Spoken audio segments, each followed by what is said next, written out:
en el lapso de un mes, 2 meses, ¿no? 3 semanas, ¿no? Y el paciente no nota, o sea, es más, bien, doctor, vengo porque me duele la cabeza. Y como favor permanente, doctor, lo examinamos un signo focal muy papilledema, no hay, de pronto las arterias están como publicadas, aquí puede haber algo, ¿no? Y donde se ha tenido alguna enfermedad, ha tenido accidente, ¿no? Hacemos una tomografía y encontramos un hematoma subdural, ¿no? Pero si después de los signos focales, tengo que hacer la tomografía.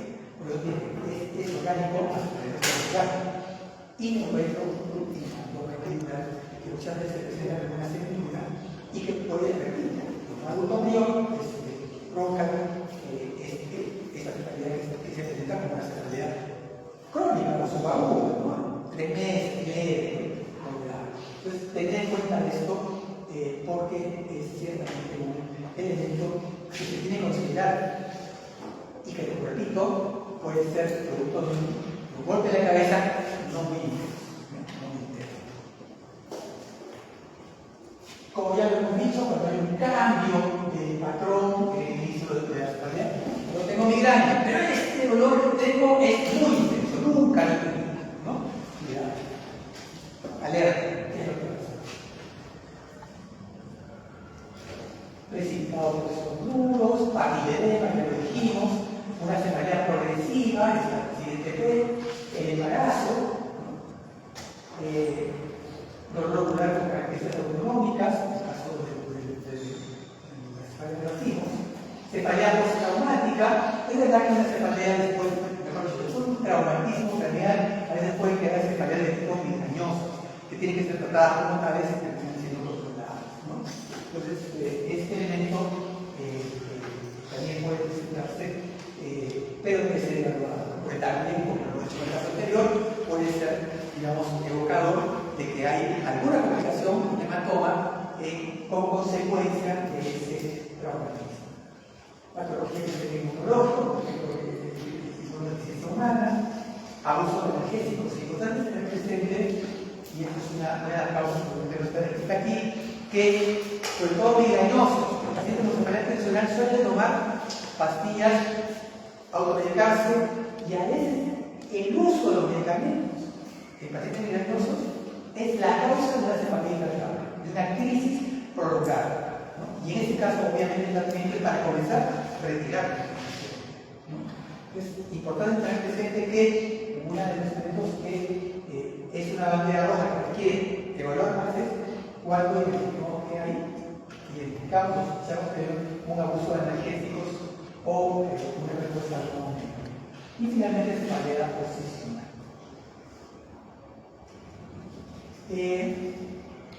No en todos los casos vamos a poder pedir, ni debemos pedir, necesitamos pedir una tomografía o una resonancia. Sin embargo, como resumen lo que hemos señalado, cuando la anamnesis sugiere un diagnóstico específico, si el dolor parece que este señor es así, progresivo, creciente, bueno, digamos, mejor de una tomografía. O le encuentro un signo focal, tengo que hacerlo.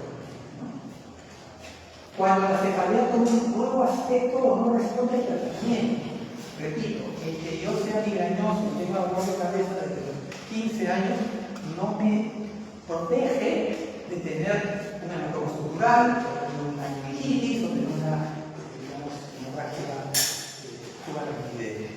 Tengamos presente esto, si es que este dolor de cabeza es distinto al que siempre el paciente ha tenido, tenemos que profundizar. Cuando hay una cefalea atípica, por ejemplo, el colapso trigémino generalmente se presenta en pacientes adultos, mayores, ¿no? Si un paciente de 20 años viene porque, doctor, tengo así con una corriente muy intensa, cuidado, eso no es una enfermedad típica, es una cefalea típica, por lo contrario. Normalmente la migraña debuta a los 15, 20 años, 25, 30, personas jóvenes. Si es un adulto mayor, 60 años, que dice el doctor, estoy teniendo dolores de cabeza que se va, ¿no? Entonces, desde cuándo? Un mes, ¿no? Es posible plantear, tiene una migraña, ¿no? Voy a darle ese medicamento, cuidado. Puede ser, qué sé yo, un encéfalo que se está provocando en émbolo, si cerco, por ejemplo, que está en cuarto ventrículo, que termina taponeando la circulación del líquido y termina provocando dolores de cabeza de tipo atípico. A ver, ¿cuáles las siguientes afirmaciones sobre cefalea es correcta? La mayoría de las cefaleas recurrentes tienen causa estructural. Menos del 10% de las cefaleas son de origen primario. Más del 90% de las cefaleas son primarias. La cefalea siempre tiene una patología neurológica grave.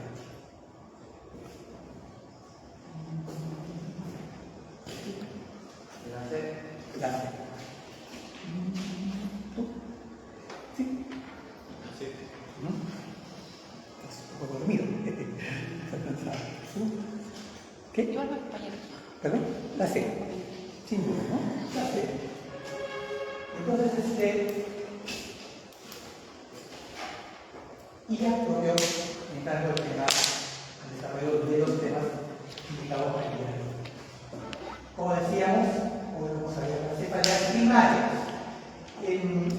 Tan es frecuente, digamos, la cefalea que sea una sociedad internacional para la clasificación de las cefaleas, que han venido trabajando, parece que desde el año, no sé, 2000, el inicio del siglo,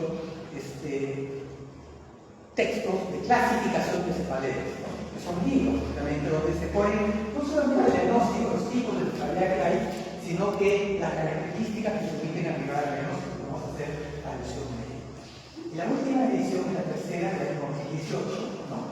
De la Sociedad Internacional de Cefalea, y describe dentro de las cefaleas primarias la migraña, la cefalea tradicional, las cefaleas ingenio-autonómicas y otras cefaleas primarias. Esto es lo que no está y, sin embargo, existen cefaleas secundarias, cefaleas generales dolorosas, pero lo verdad es que tenemos que ver todo el abanico de posibilidades que pueden haber detrás del diagnóstico de cefalea. La primera que vamos a ver es la migraña, que es probablemente la más conocida, la más frecuente, sin duda, y que tiene una patología que en realidad desde el inicio de la medicina, con Hipócrates, ya él hablaba de que eran como vapores que suben hacia la cabeza del hígado, como haciendo alusión a esos síntomas que caracterizan la migraña de tener vómitos, de tener malestar, algo que está mal, vapores que suben, y que llegan a la cabeza y que parece que va a explotar. Algo que se siente primero, que es más digestivo, y después, digamos, el dolor que pareciera que la cabeza. Ciertamente esto no vamos a explicar lo que digamos ocurriría, pero que de alguna manera quiero señalar cómo se describía Willis, el libro, ¿no? Hablaba en 1664 de que había una congestión y destrucción de vasos en el interior del cráneo, ¿verdad? Digamos, ese carácter pulsátil que característico de la migraña era descrito desde el siglo XIX. Ya en el siglo XVIII, propiamente, se destaca la importancia de la afectación de las células nerviosas cerebrales en la crisis. Desde aquel momento ya había lo que hoy es parte de lo que se describe como la fisiopatología de las crisis de migraña. O sea, como que hay algún tipo de componente neurológico, pero no central, sino periférico. Y finalmente, Moneris en el siglo XIX habla de cómo que las crisis de cefalea se presentan como episodios, ¿no? Y las epilepsias también se presentan como episodios, pero como una epilepsia, ahorita me da una crisis, ¿no? Tengo que haber hablado con ella. Y después sigo hablando, ¿no? Ya hasta dentro de la próxima clase no me la importa, ¿no? Eso, digamos, ese carácter exótico, modificó un ratito. Se me hace que aquí, si bien es cierto, hay efectivamente componente vascular, porque expulsa, digamos, parece que implante la cabeza, pero el cerebro parece que interviene como disparando algo, ¿no? Y trazar este señalamiento que es el parénquima es el patrón y la circulación es el siguiente. Ambos son necesarios para la función de la crisis central, ¿no? Siglo XIX y ya por obvio en el siglo XX, bajo la lógica misma de Wolff y de Lacan, identifican 4 sucesos dinámicos: vasoconstricción inicial, vasodilatación extracranial y intracranial, inflamación estéril y contracción muscular secundaria. Estos 2 primeros elementos es importante describirlos porque cuando veamos la forma como se una crisis de migraña, suele comenzar con un prólogo, así como las crisis científicas, algunas de ellas tienen un prólogo, suele comenzar con una sensación, a veces de visión de lucecitas, es lo más frecuente, ¿no? Pero también puede ser como una crisis vertiginosa, un verde, y de ahí viene el dolor de cabeza. Lucecita, y después viene el dolor de cabeza. Pueden haber pródromos de debilidad en un miembro, ¿no? Y después viene el dolor de cabeza. Y es porque en esta primera etapa de vasoconstricción inicial, antes del dolor, que es lo que conoce Laura, se produce el desarrollo de los eventos que va a terminar con esta vasodilatación extracranial y intracranial durante el periodo de la crisis que viene con el dolor.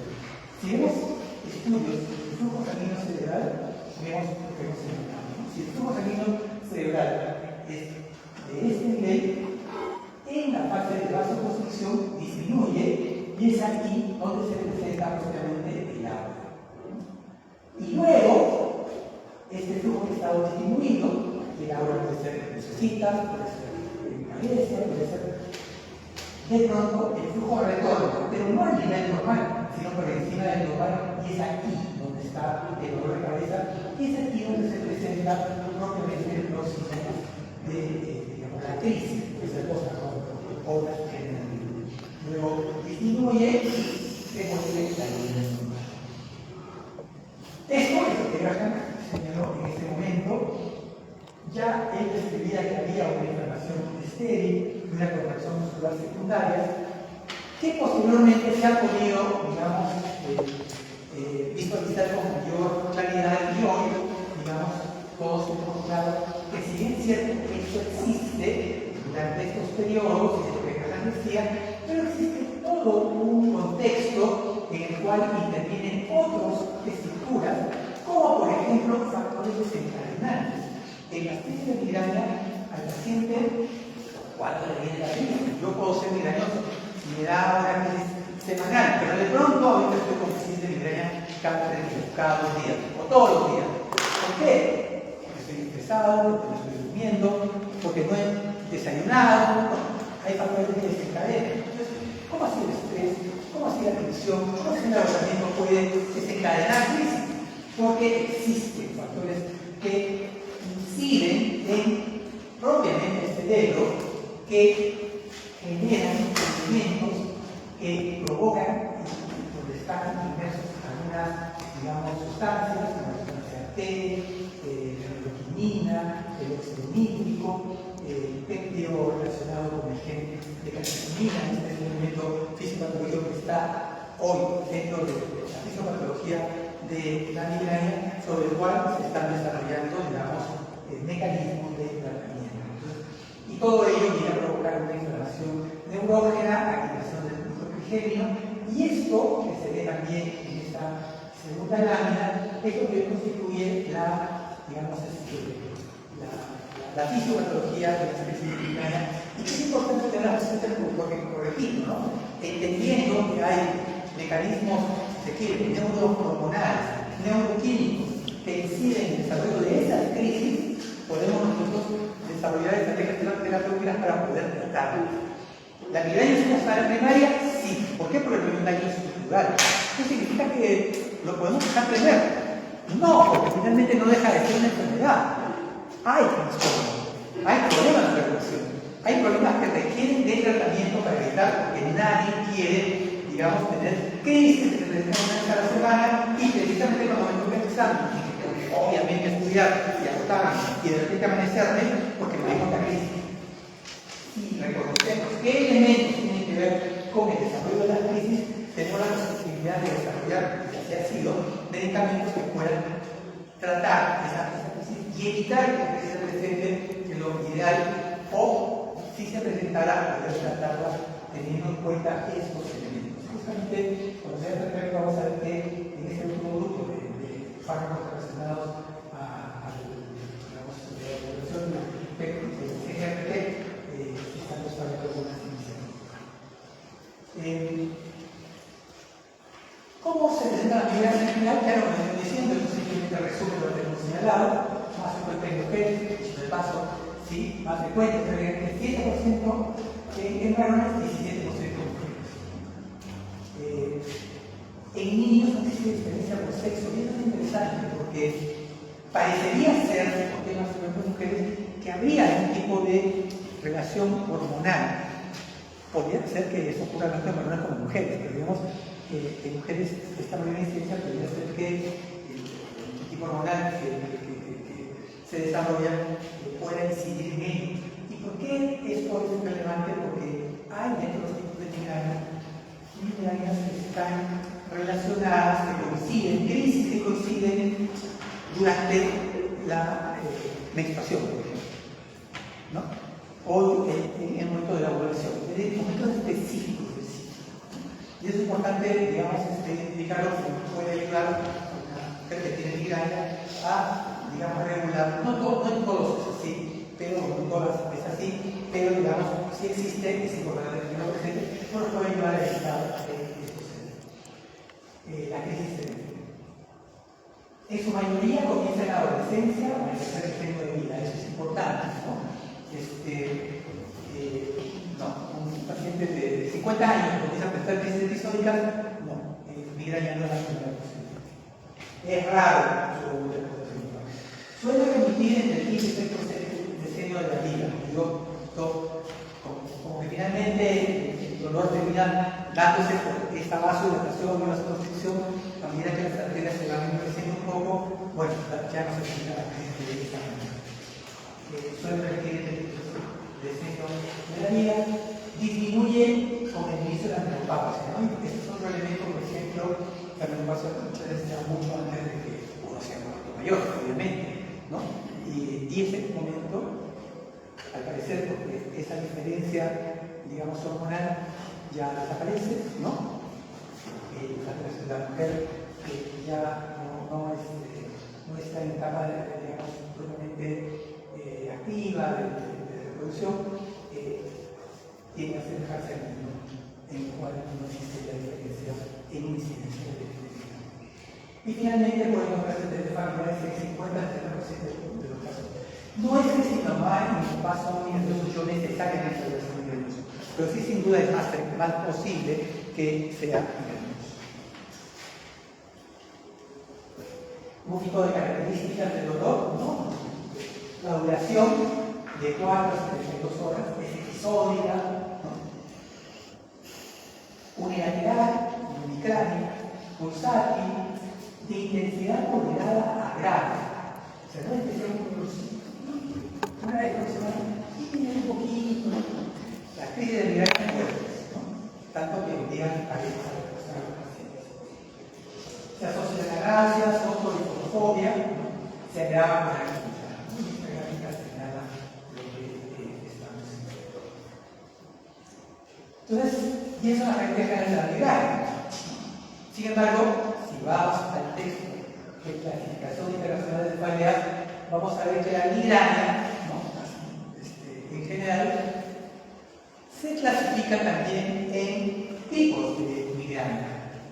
La primera gran clasificación es la migraña sin aura y la migraña con aura.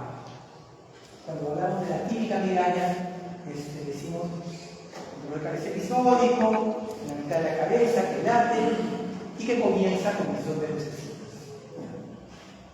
Eso es una migraña con aura, ¿no? Es la aura típica, ¿no? Es la migraña típica, pero no es más la verdad.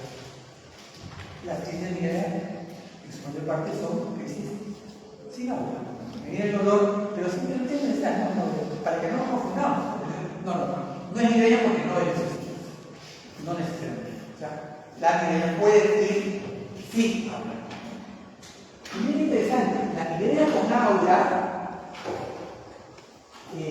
puede ser migraña con aura típica, necesitas, y que después te duele la cabeza, o pacientes con migraña con aura típica, necesitas, que no les duele la cabeza. Solo como que, o sea, de todo, sin malestar en el estómago y después de necesitas. ¿Y si duele la cabeza? Ups. Cuidado, con aura típica, sí se sale. Doctor, ¿cómo diferencia eso de una epilepsia? Exacto.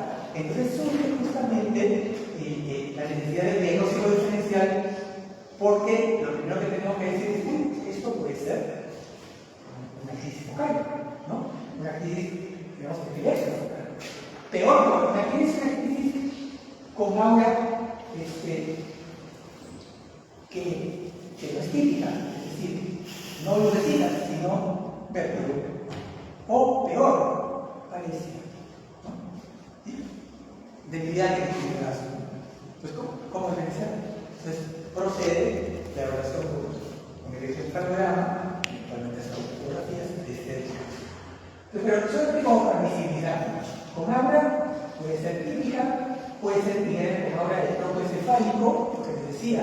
En lugar de tener necesitas, tienen vértigo.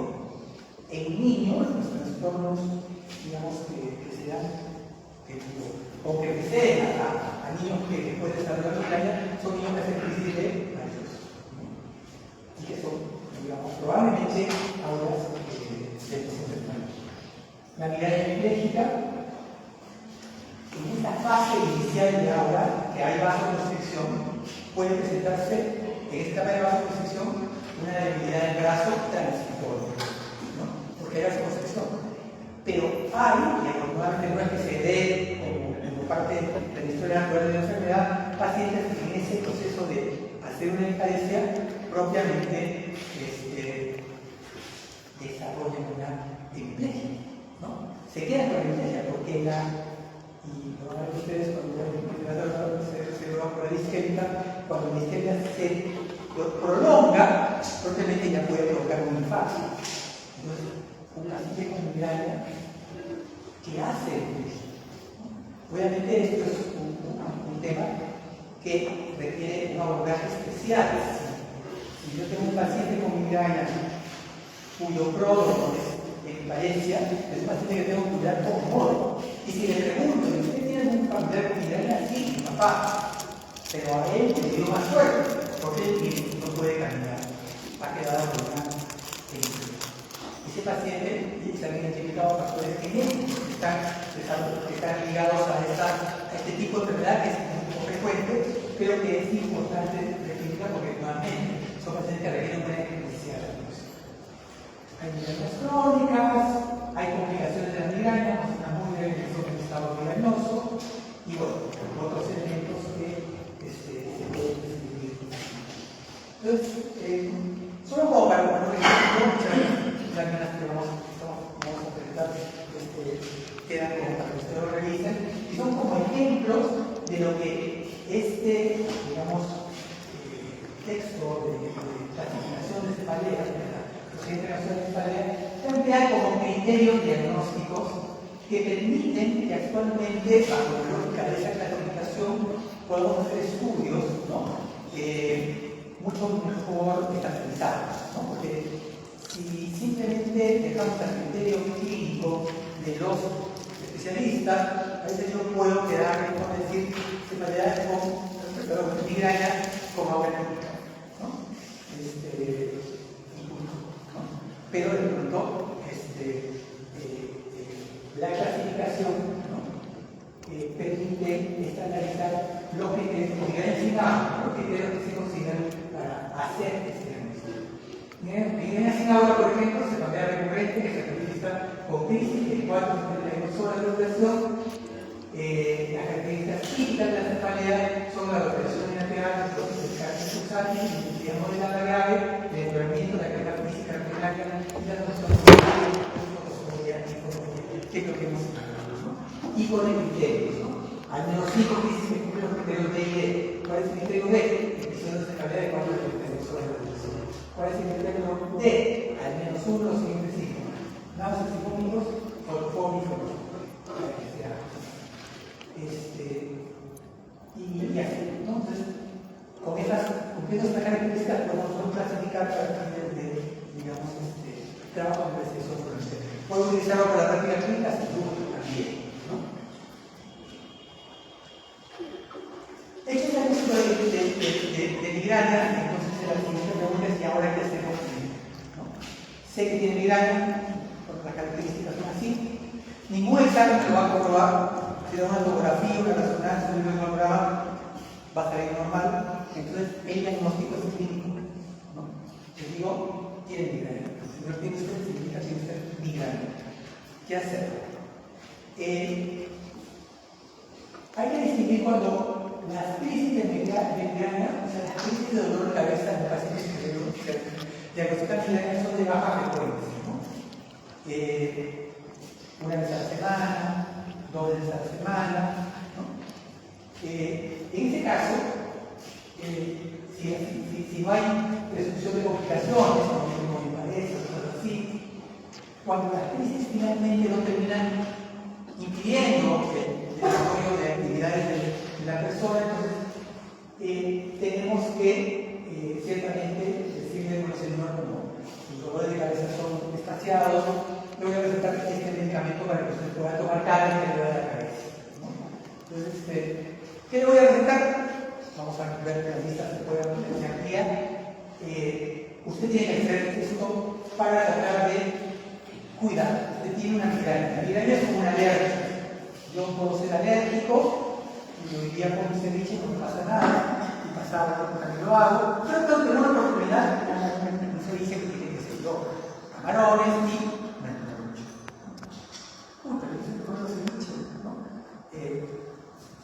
la condición. Como que hay pacientes que definitivamente no pueden comer pescado, mariscos, y son tan alérgicos que incluso puede empezar a tener una crisis que puede estar matando, lo hace, ¿no? Entonces, igual la migraña es una condición. Yo soy un diagnóstico y puedo tener crisis, ¿no? Que son todos los días o más espaciadas. Cada vez que como queso o no, a veces como novedad, es una condición. Entonces, con condición que es, hay cosas que debemos evitar y que hay cosas que tenemos que hacer para evitar que las crisis se presenten.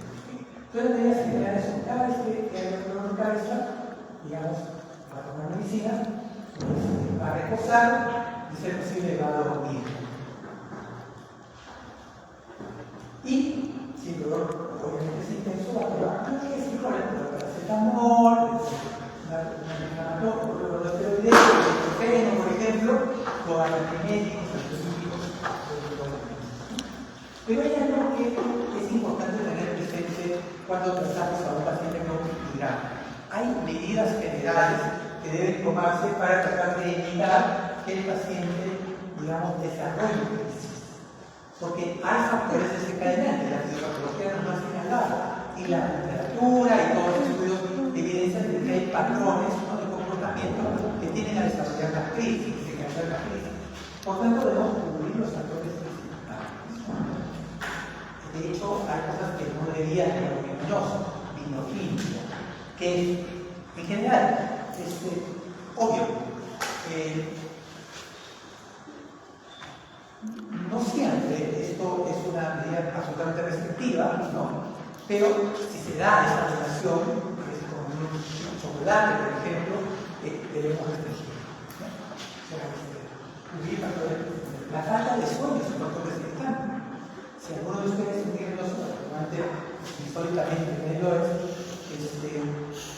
amanecerse para que dar el examen es un gran riesgo para, digamos, al día siguiente tener una crisis. Y peor, si salen sin desayunar, ¿no? El ayuno es un factor desencadenante. Entonces, las medidas generales, usted me dice, wow, cuídese, de la manera, de la tal hora, tiene que dormir, porque si no, el pleno examen le va a venir un dolor y lo va a dar muy mal. Entonces, importante tener presente esto, cubrir los factores precipitantes, el régimen dietético, sueño, alimentación, si cada alimento le provoca, deje. Y bueno, relájese, yoga, caminar al aire libre, 30 minutos diarios, en fin, no le pueden, o correr, si son más jóvenes, pues esto ayuda a que se controle. Entonces, eso es cuando la crisis es de baja frecuencia. Pero, y bueno, aquí hay algunos medicamentos que se utilizan como sintomáticos de migraña. Paracetamoles, todos estos son clásicos, antiméticos, no solo antiméticos, sino que puede incluso ejercer cierta función de dejar la crisis. Y esto es probablemente lo más moderna los analistas de cierto determinado probablemente lista de metamos que ha venido a reemplazar lo que antiguamente se utilizaba, que son los serotonínicos, serotonina, antiguamente ya hace utilizar químico con serotonina que se da sin embargo hoy existen nuevas formas como que se los señalamos. Y recientemente se han sumado a esto otras moléculas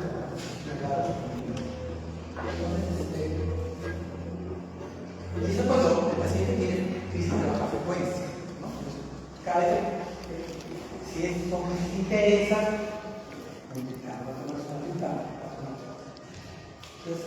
y eso ahora, pero me dio parte de esas decisiones moderadas que suelen responder simplemente a eso, lo podemos dar para los.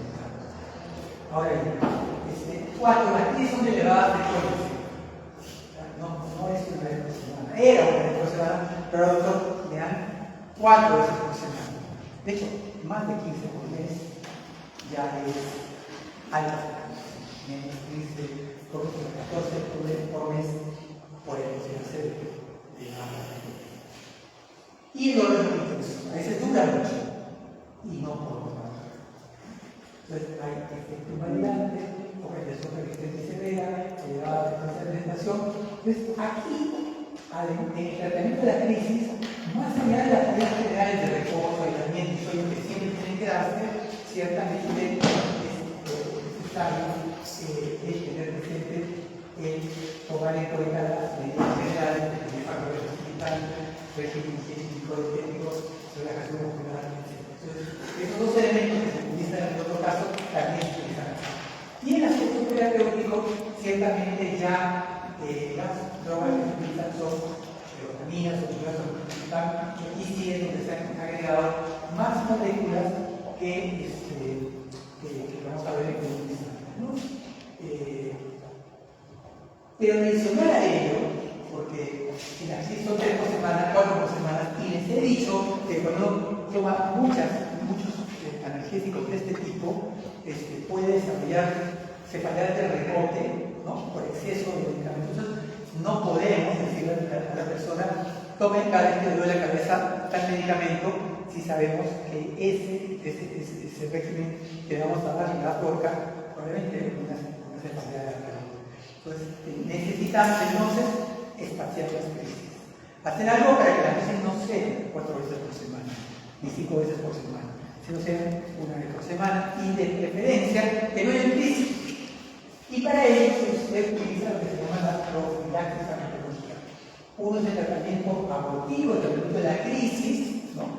Y otro es el tratamiento preventivo para evitar las crisis, para espaciar las crisis. Y aquí hay una serie de medicamentos que se utilizan para esta sinapsis farmacológica, ¿no? Los más activos de beta-bloqueadores, antagonistas de calcio, antidepresivos tricíclicos, etc., ¿no? A esta lista también se han adicionado ahora nuevas drogas que permiten, pero la lógica se mantiene, ¿no?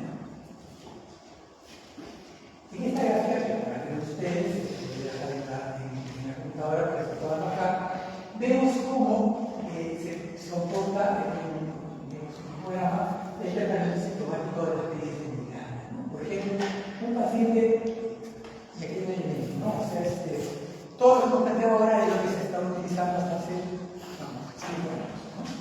En los últimos años se han incorporado nuevas drogas que tienen como ventaja el poder evitar efectos que lamentablemente los nuevos tratamientos habían traído.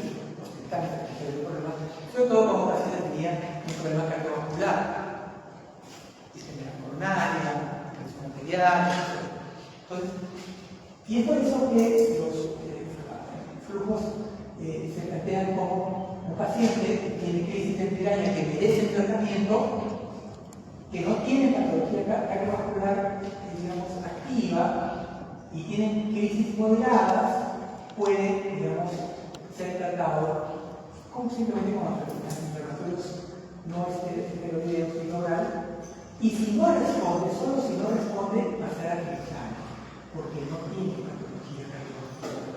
Igualmente, en la otra ruta no son crisis moderadas, son crisis moderadas a graves, ¿no? Entonces, ahí sí, no pasamos por AINES, no vamos a decir tratables. Entonces, los tratables, o orales, ¿no? Pueden responder, o de repente no responden bien, el cambio de tratables puede derivar en una combinación de AINES con tratables, o si es que hay náuseas o vómitos, utilizar, digamos,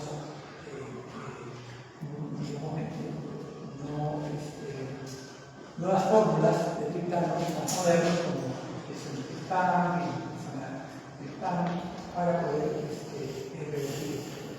Ahora, cuando los pacientes tienen crisis de migraña pero tienen patología cardiovascular, entonces se utilizan, aquí viene el espacio, y nos hace identificar los espacios donde se mueven las nuevas drogas.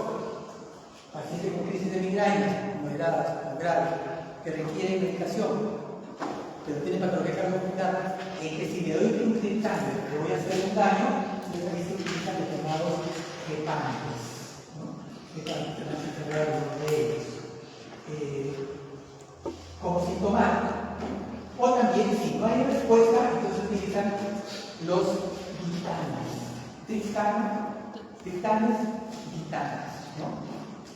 Que tienen algunas diferencias en cuanto siempre son acciones serotoninérgicas, pero tienen unas diferencias en cuanto a su mecanismo de acción que hace que sean alternativas útiles para este manejo. Si no hay respuesta, ya tiene que seguir la ruta anterior. Aquí hay algunos, digamos, en este caso es un gepante, rinegepamo. Y la militana, que es un vitano, ¿ya? Y aquí se señalan las características de lo que se está señalando. Como acá en la nota estamos diciendo que los gepantes son antagonistas del receptor de péptidos relacionados con la calcitonina, ¿no? Y por tanto, como ven, la receptor de olor, tienen la militana, que es un agonista sensitivo del receptor que impide la creación de ese CRP y esa cadena del efecto de, digamos, contrarrestar el dolor que estamos buscando. Entonces, este es lo marco de que se adiciona al mejor general. En cuanto al tratamiento preventivo, que señalamos en este momento, también hay la posibilidad de incorporar una etapa que los gepantes también son farmacoprotectivos, ¿no? Que pueden ser usados por vía oral con efecto antagonista sobre el proceso de ¿Cuándo se usa? Cuando es una migraña episódica, la terapia, y aquí está lo que les decía, ¿no? Episódica de baja frecuencia, 4 a 14 episodios por mes. Migraña crónica o de alta frecuencia, más de 15 días por crisis durante sea uno o otro el caso, la terapia puede ser usada por oral como tratamiento o el tratamiento preventivo específico, ¿no? Cuando hay una respuesta insuficiente, se puede utilizar una combinación de otra terapia anti-CGRP y de esta manera poder lograr un tratamiento preventivo que sea suficiente. Obviamente, cuando hay una respuesta, digamos, que no evita el uso de estas nuevas drogas, los tratamientos preventivos clásicos, que son simplemente los tratamientos preventivos específicos orales, están aún entonces, hablando de lo que tenemos beta-bloqueadores, el dolor, que son dosis bajas para que se necesitan. Se puede utilizar anticoagulantes idénticos, una medicina, el caso de la utilidad media para el caso de la medicina, en la noche puede ayudar a que el paciente escancee y finalmente aquí le con la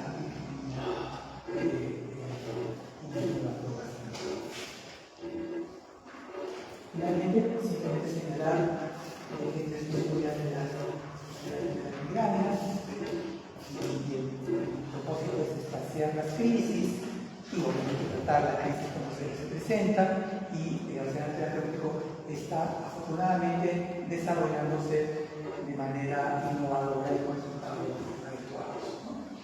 Siempre en el efecto colateral que se describe, tales por ejemplo la absorción, sin embargo la interacción cardiovascular ha hecho que se tengan que desarrollar unas drogas que contrarresten esos efectos negativos. Pero ¿qué pasa cuando llega a el estado de la es algo así como ocurre con las crisis epilépticas? Las crisis epilépticas deben ser tratadas de una manera, pero que hay un estatus epiléptico, esto constituye una emergencia neurológica. Un estado que no me parezca suficientemente justificado, también es considerado una emergencia neurológica, en realidad, y se define como estatus migrañoso cuando hay más de 32 horas de operación, ¿no? Tomar ese estado de tratamiento, ¿no? Entonces entenderán que habiendo todo lo que hemos señalado, trastornos vasculares, es una enfermedad primaria, pero es una enfermedad primaria que provoca vasoconstricción extrema, provoca vasodilatación extrema, no puede desencadenar un efecto, digamos, secundario de justamente alguno de esos procesos que le están dando. Entonces, y esto necesitamos reconocerlo y tratarlo. Muchas veces hay, digamos, factores que desencadenan nuestro migrañoso, ¿no?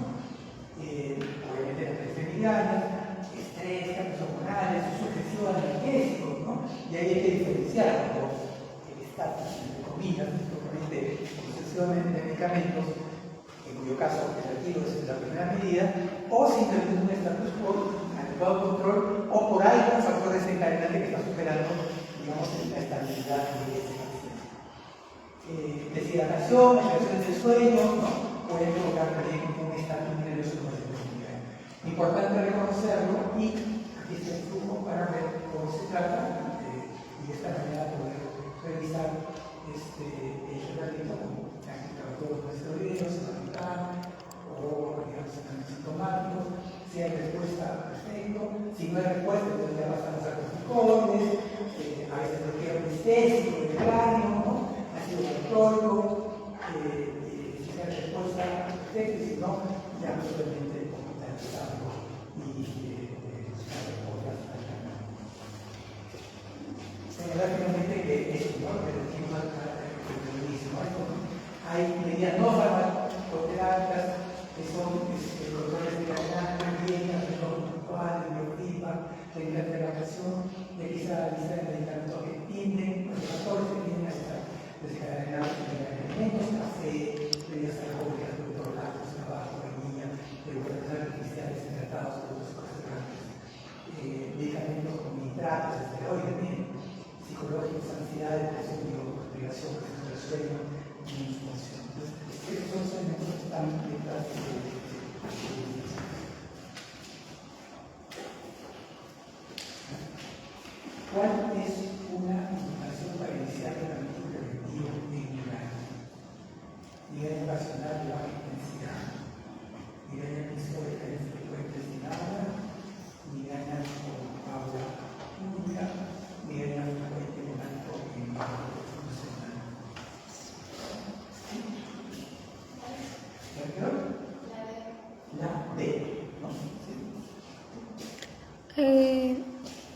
Migraña frecuente con alto impacto funcional. A ver, ¿no? ¿Alguien piensa distinto? Sí. Un pequeño break de unos 5 minutos para terminar con lo que queda, o sigamos de corrido. Sé que están cansados, pero La migraña, preguntas. la migraña se parece bastante a la epilepsia. Y es interesante porque justamente eso que se llamaba también el patrón del cerebro es una cosa generaba incluso el tema de la clasificación. Cuando yo inicio, digamos, el desarrollo de la especialidad, siglo pasado, en el 80, todavía se conseguía el término de migraña o de cefalea como equivalente con, porque eran pacientes que hacían crisis, ¿no? Como migraña, ¿no? Y a quienes en la síntesis cerebral se encontraba un patrón, digamos, que se catalogaba como equivalente comercial y te arreglaban la vida. Nunca hayas solucionado, pero porque tienes el tema, ya no puede ser. Empezar a estar más, no sé. Eso ya se sacaba. Sin embargo, es verdad que existen pacientes con migraña, a veces de difícil control, que tienen estas alteraciones, digamos, del ritmo cerebral, y en quienes la prevención responde. Entonces, como verás, dentro de la evolución, digamos, se ha dividido, sin embargo, sí. Pero no es que dentro de la génesis de la psicología, de la génesis de cosas que son el 90% de la crisis, se debe considerar que siempre hay un tipo vertical, ¿no? Doctor, una pregunta. Usted mencionó que habían migrañas de bajo nivel y, bueno, de dolor bajo y de dolor alto, por así decirlo, ¿no? Entonces, yo tenía entendido que la definición de migraña, o sea, para que sea migraña te recetaban ergotamina. Y si no te recetan ergotamina, lo toman como cefalea tensional, por más que tengas la clínica de migraña. ¿Es verdad? A ver, vamos a ver ahora justamente cefalea tensional y vamos a ver que tiene una característica distinta, Claro. menos clara en cuanto a los mecanismos fisiopatológicos y por ende menos efectiva en los abordajes terapéuticos, ¿ya? Pero la diferenciación que se ha planteado no es de alta intensidad y de baja intensidad, sino de alta frecuencia y de baja frecuencia. Porque la intensidad de las crisis de migraña siempre son moderadas a graves. O sea, no es que la crisis de migraña viene de hace un dolorcito, así que no. Cuando viene la crisis de migraña, hay dolor, claro. Con las excepciones, ¿no? Las migrañas sin migrañas con aura sin cefalea, pero que son excepciones, 0.001%, ¿no? Entonces, pero, digamos, es la frecuencia la que marca la diferencia. La intensidad siempre es moderada. ¿Podría unas palabras sobre esto que la migraña no como enfermedad, sino como una condición? O sea, es porque hasta ahora no tenemos manera de examinar mejor el cerebro, quizás, o de entender cuál es el sustrato, ¿no? O es que es como usted dijo, la alergia, ¿no? Sí, es un poquito de la cabeza, ¿no? De las enfermedades, ¿no? Finalmente, digamos, los problemas de, digamos, metabólicos, ¿no? De pacientes que hacen colesterolemia, dislipidemia, tienen también una condición, pero también está asociado a desarrollo de su vida diaria, ¿no? Pero existe una predisposición. En algunos casos se identifican elementos genéticos. Por ejemplo, en las migrañas hemipléjicas hay alteraciones genéticas que se pueden identificar. En la migraña, en general, como que no hay una caracterización tan clara, esto no lo podemos señalar, pero sí entenderlo como son las enfermedades en su mayor parte de los homicidios, ¿no? Tener una condición. ¡Wow! Gracias. Pero doctor, o sea, generalmente esas configuraciones, vamos a decir así, problemáticas, ¿no? Tienen como base una apuesta evolutiva por, o sea, algo que ha sido exitoso. O sea, ¿qué podríamos decir acá? Que el migrañoso tiene una configuración especial que lo hace brillante en algunos aspectos, pero su talón de Aquiles es la cefalea. Lo que podemos deducir de, digamos, la caracterización de la incidencia de migraña es que es verdad. La migraña es más frecuente cuando les digo, cometer un sesgo, ¿no? Pero que es en estudiantes de medicina donde hay más migraña que en estudiantes universitarios de otras carreras, obviamente la medicina es más exigente y la gente que estudia medicina tiene una cierta tendencia especial que los motiva a ello. Y es decir, no es casualidad, lo he visto en otros países también, que no en Perú, de los médicos en general de incidencia y los neurólogos en particular, o sea, todo el que se les viene a la mente, pregúntenme, no sé, casi todos los que éramos docentes de neurología éramos migrañosos, porque los neurólogos somos más obsesivos, somos más, digamos, y eso, esa característica que es psicológica propiamente, coexiste con una condición que es la migraña y que, digamos, provoca y se manifiesta de una manera determinada. ¿Qué los une? Lo único que pensé en ese sentido de tu pregunta y ahora lo retomo. Entonces existe algún tipo de condición que pueda marcar esta realidad, este hallazgo, ¿no? Y la respuesta será sí, porque claramente vemos que no es que la crisis del dolor viene porque solamente yo estoy preocupado o soy obsesivo, no. Porque lo que se ve allí, en esas alteraciones, digamos, donde existen sustancias, digamos, elementos, digamos, neuroquímicos que se desencadenan, eso se en un cerebro determinado que tiene determinadas características. Sí, sin duda, la evolución del conocimiento de la fisiopatología de la migraña ha permitido y ha sido enfocada fundamentalmente para poder desarrollar mejores estrategias terapéuticas, digamos, interactuando con esos mecanismos desencadenantes neuroquímicos que provocan la crisis, ¿no? Le dan mayor frecuencia. Sin embargo, si vamos un paso atrás, podría ser pertinente identificar qué hay detrás de esas alteraciones, digamos, condiciones que desencadenan justamente estos elementos de desenlace neuroquímico que provocan la crisis. Entonces,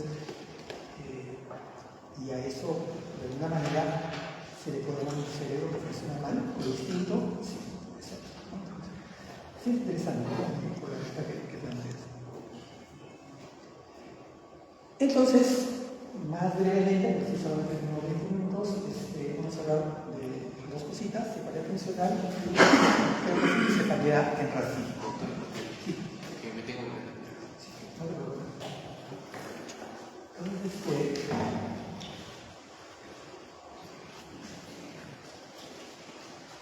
la cefalea tensional es menos,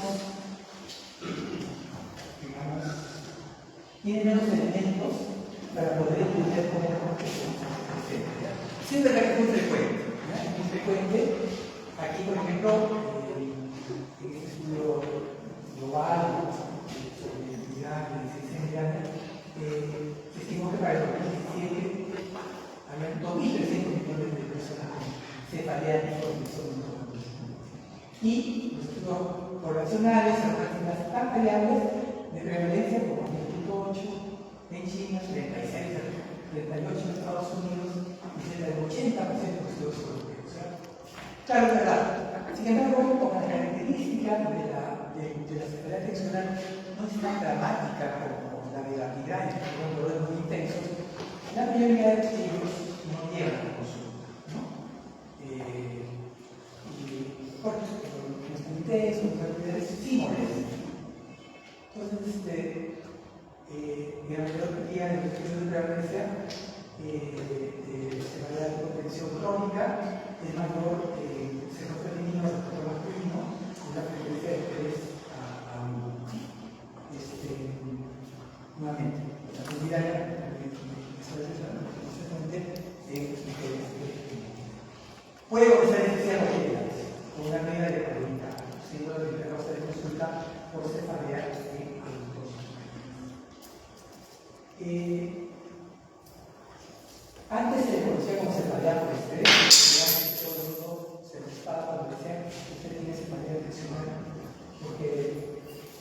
hacía pensar mismo que el médico le está diciendo, oye, ya pégate el requerimiento, que tu mente le está provocando el dolor.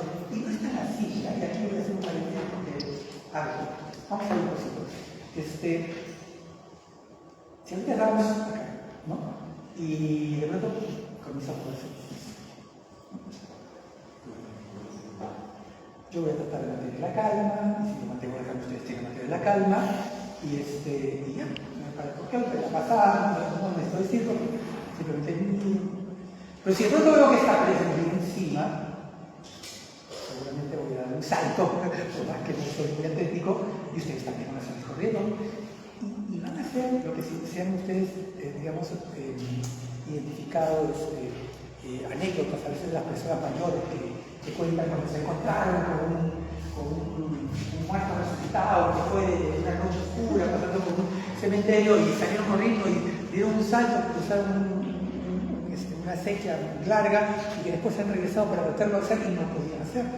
Porque claro, como que frente a una cosa así peligrosa, algo sucede en nuestro organismo que hace que nuestras pupilas se dilaten, nuestro corazón lata más a prisa, digamos, nuestros músculos se contraigan como estar listos para correr o defendernos, ¿no?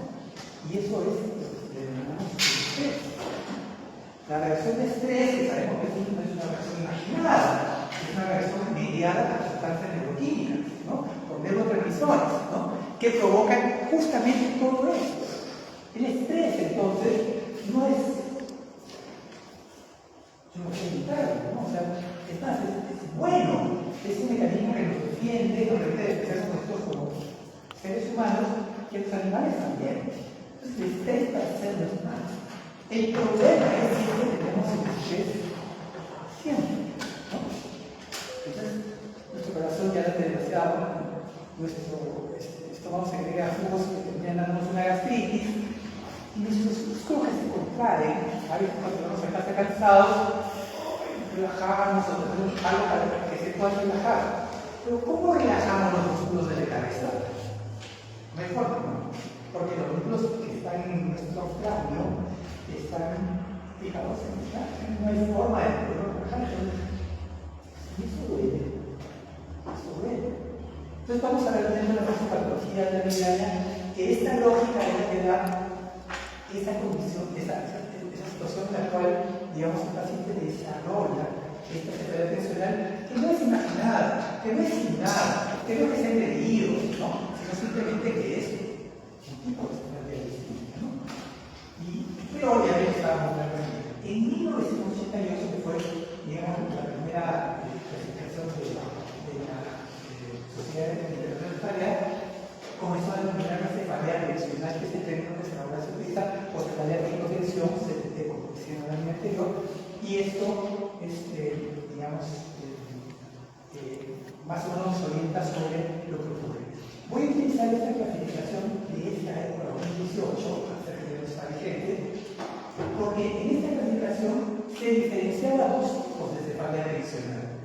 Una que se llamaba tipo 1, en la cual había hipersensibilidad muscular periférica, o sea, estaciones con dolor de cabeza, que no saber, etc., no muy intensa, ahí está, con sensibilidad de todo el cráneo y contractura. Y esa a esa se le llamaba tipo 1. Y el tipo 2, sin hipersensibilidad muscular periférica, o sea, no toque el dolor, ¿no? Entonces, no hay contractura, no es. Entonces, ¿qué características tenía cada una de ellas? Son parecidas, ¿no? En el tipo 1 puede dar meses o años por la boca, se presenta de manera episódica en la mañana, despertarse, o puede ser repentina, puede durar unas horas. En general, las enfermedades tensionales son, a diferencia de la migraña, que son sacaron. Yo sí puedo estar, no tengo dolor de cabeza hace un mes, que todos los días tengo dolor de cabeza, sí, todos los días. Entonces, así es la depresión, pero no es tan intensa, es que toda la cabeza es opresiva, ¿no? Caso, su distribución de cargo puede ser generada con una encendida, en el caso del tipo 1, comienza en el cuello, eso es más, y eso evidencia la contractura, el calor no alivia, el frío largado y se alivia con el gesto. Estas palabras es, por decirlo, la enfermedad regional más típica, insaciable, ¿no? La que nos da seguramente a nosotros cuando estamos cansados, cuando ya estamos muy agotados, ¿no? Mira aquí características así sencillas, que puede desarrollar. En cambio, el tipo 2 y esta tipo 1, esta que se explica en el contexto del ejemplo que les di. Porque claro, digamos, fisiología que claramente refleja, digamos, este tipo, digamos, una hipótesis periférica más entendible, la lógica del estrés, el conflicto emocional, la tensión, el estrés que le llamamos, sobrepasa la capacidad de adaptación del individuo y luego una respuesta social. ¿Cuándo se plantea eso? 1954. Y esta respuesta automática provoca contracción muscular, vasoconstricción local, diseño tisular y liberación de sustancias alógenas. Y duele como duele cuando uno hace un ejercicio al que no está acostumbrado, ¿no?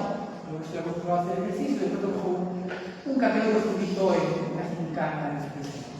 Y al día siguiente lo voy a caminar. Entonces, ¿no? Entonces, lo que hacen los operados tensionales pueden, por ejemplo, tener el dolor de cabeza toda la semana y los fines de semana les duele más. O les sigue doliendo igual, por último.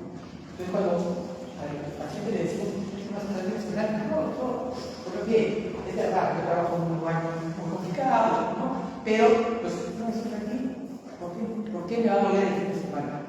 Por la misma razón que cuando ya terminó el partido de fútbol, el campeonato y todo lo demás, a mí me siguen los problemas músculos, ¿no? 4 o 5 días más. Porque los músculos están, digamos, contracturados, con vasoconstricción, con sustancias alógenas que provocan esos dolores que se dan de Entonces, claramente esto es lo que caracteriza a las personas tensionales tipo 1, ¿no? Y donde, bueno, se ha descrito pues el efecto disparador del estrés, la función de cada idea, disparando, digamos, finalmente estímulos que terminan provocando una receptividad de neuronas centrales periféricas y provocando puntos dolorosos en el marco de esta unidad, ¿no? Entonces, ese era el tipo 1. Y el tipo 2, y ahí, digamos, el tema de la complicación, se caracteriza igual por durante los años, los síntomas pueden ser intermitentes todos los días, ¿no? El dolor es difuso, es una sensación de presión de descripción baja o imprecisa. El tipo 1 señala es como un casco, ¿no? Y es más del cuello y de tira. Claro, los siento algo, es un peso o un casco. No, es como, no sé cómo decirle, es como un hierro cruel y todo, ¿no? Más imprecisa, de descripción vaga, ¿no? Se incrementa con el estrés, disminuye cuando el estrés se distrae el dolor, no responde a analgésicos, asocia cansancio fácil, dificultad para la relación de la resolución y otros síntomas que incluyen anorexia, náuseas y falta de apetito. En este caso, por ejemplo, las hipótesis de desarrollo están más ligadas, porque no van a entender en el mayor de los elementos de neurotransmisión, que dado que el sistema nervioso central modula incluso provenientes de los receptores del tipo del dolor que llegan a pasar por la hora del trigémino, existen mediadores químicos como la serotonina, los endorfinas, que pueden estar, digamos, siendo alteradas en estos procesos, ¿no? Estos sistemas son tan inhibidores como la dirección. En la cefalea tensional había una facilitación aumentada de modo que estímulos que normalmente no son dolorosos y los seguían. Así como los faquires se sientan y se encaminan por brazos de fuego, se sientan en púas, lo que fuere, y digamos de alguna manera en ese mismo ejemplo de que salto de pronto cuando ya pasó todo y ya me refugié, me encuentro que tengo un delgado y la piel como una punta que estaba por ahí y no me dolió. Y no me duele, ¿no? Hasta que lo veo. Y digo, ya me lo he pensado, porque hay sustancias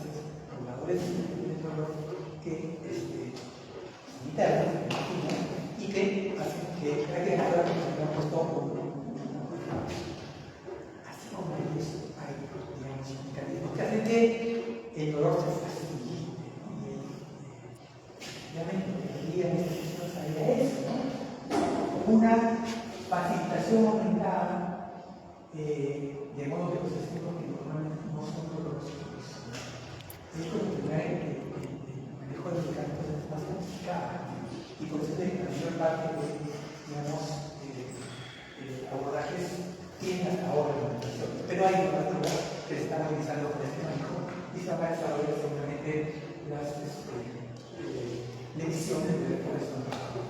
Si vemos la clasificación internacional actual, 2018, hoy el tipo 1 y tipo 2 ya entonces, esto lo puesto más que nada para entender el contexto en el cual se da esta diferenciación que patológicamente es interesante ver, ¿no?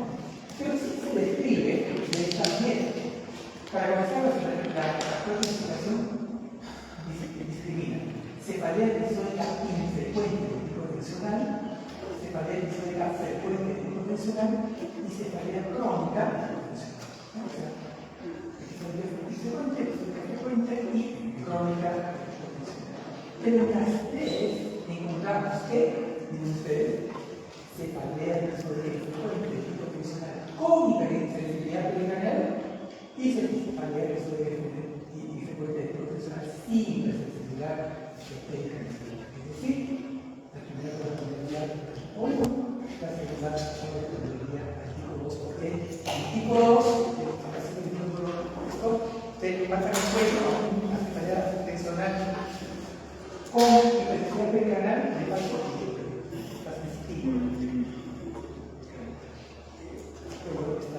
está contracturada. Y el tipo 2, que sería en este caso sensibilidad, entonces, el manejo en este segundo caso es un poco más complicado porque, digamos, no es un analgésico que va a poder revertir este dolor. Esta hipersensibilidad al dolor es tan difícil de tratar como una cáncer típica, como una fibromialgia. Entonces, hay elementos que lo hacen complicar. Pero bueno, para el caso esto es lo que la, digamos, descripción da, se lo van a leer, en estos casos como señalamos, es en el caso del episodio frecuente convencional, ¿no? Hay unos 10 episodios de cefalea que aparezcan menos de una vez al día, o menos de 12 días al año, y que uno repite los veículos. Parece ley, que son de 7 días, y de signos atímicos, no atribuido a la ley a otro inicio de la internacional. Y así, ¿no? Entonces, esta manera. Pero C, presión bilateral, opresiva, no pulsátil, ¿no? Y decía D. Esto nos lleva a una hipotensión. Lo mismo, esto es la clasificación de cómo intensidad pericranial está cargada, digamos, en otro caso, cuando no se presenta esta sensibilidad. Estas son las características generales, los siguientes. Puede ser episódica o de duración de 7 o más días, opresiva, leve, o de intensidad de diferencia, que es la presión temporal alta, progresión lateral no cerrada, sensible incrementada en los es un pequeño flujo de cómo manejarlo, ¿no?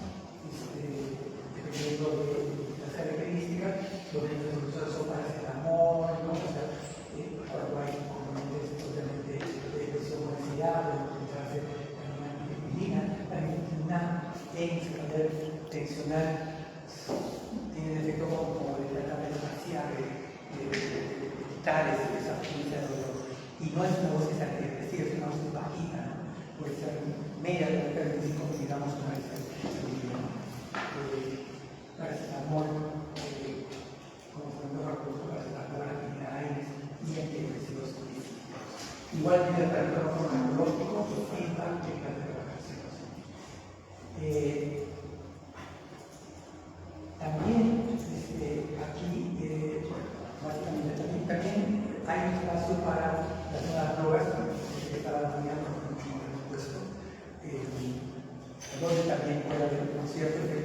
o algunos incluso los medicamentos que están para enfermedades.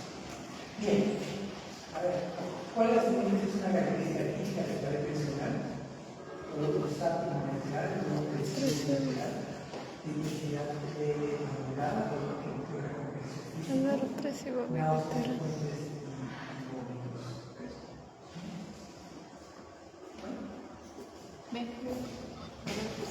B, ¿no? ¿Sí? B, B.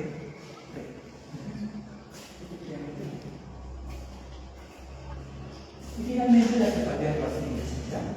La cefalea de racimos es poco frecuente. Aquí sí hemos representado menos del 5%, pero es importante reconocer que son crisis muy intensas agrupadas en los periodos de crisis, ¿no? Puedo estar 4 meses sin dolor, pero no es un dolor que se puede presentar brevemente 2, 3, 4 veces al día y durante 3, 4 puede ser es más frecuente en hombres que en mujeres. Aquí sí. Sí, no es una cosa. Aquí sí las mujeres sí. El tabaquismo es un factor predisponente. No hay influencia de ciclones sexuales, como en nuestro caso. Y, digamos, ¿cómo puedo decirlo? La presencia de familiar, los familiares tienen una incidencia en la presentación de esta patología. Sin embargo, es verdad que cuando hay individuos conocidos, si uno tiene clúster, aquí la fisiología es una enfermedad que está en todas la clasificación en este grupo de enfermedades, ¿no? En la cual ciertamente el sistema nervioso probablemente hipotalámica, particularmente el núcleo supraclasmático, que en todo caso tiene una función, un marcapaso biológico en la relación de ciclos circadianos y esto implica la periodicidad de la crisis, porque es extraño, ¿no? O sea, estoy 3 meses o 6 meses sin dolor y luego me viene algo que desarrolla 10 crisis de los días, ¿no? De hecho, activa, existe una regulación de la vía neurovascular similar a la migraña y hay un receptor de la cefalea que es particularmente evidente en las arterias temporales que pueden ser visibles. También se ha demostrado una vasodilatación de la arteria oftálmica y de la carotina intracarnosa, que está muy cerca de la rama del pequeño, así como las arterias simpáticas, las simpáticas afluentes al ojo de la características simplemente para tener en cuenta, pero y algunas características que diferencian también de las que racimos, en cuanto a la historia familiar, aquí no hay pródromos, la localización sumaterial, aquí casi siempre y siempre, la duración cuando es entre 2 horas, aquí más pequeña, 15, 180 minutos lo más largo. Náuseas, 84, también fobia, aumento del dolor del movimiento, lo lleva a la cama, no lo lleva a la cama, no deja de ser intenso, alteración, y aquí viene el tema que es importante fijar, alteraciones vegetativas locales, moleculares o moleculares, no suelen darse en la migraña, sí en la cefalorracismo. Entonces, el diagnóstico, una serie de características, tienen que ver también con estos hallazgos, ¿no? De dolor unilateral orbital, o supraorbital temporal, con una duración de 15 minutos a 3 horas, con un número de crisis de orina cada 2 días, o 8 al día, y unos signos.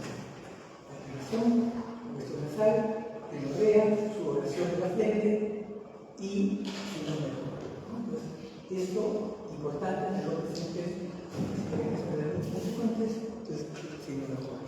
Es verdad, es un poco frecuente, pero es fácil de reconocer y que tienen que hacer para poder tratar, porque ciertamente el tratamiento es necesario y requiere de otras estrategias terapéuticas. El objetivo del tratamiento es aliviar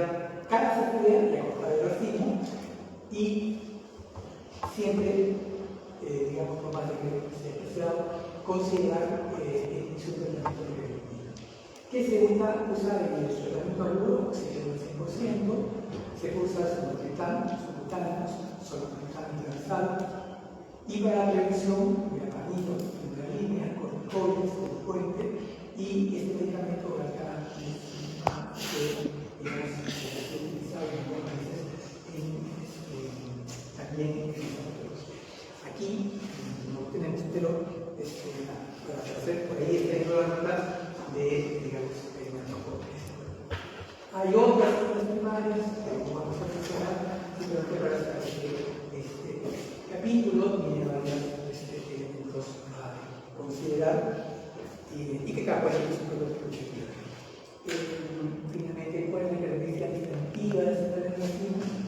Dolor bilateral en extremidad diferencial, dolor bilateral de corta duración, dolor de presión bien, paracetamol, prestación predominante de mujeres.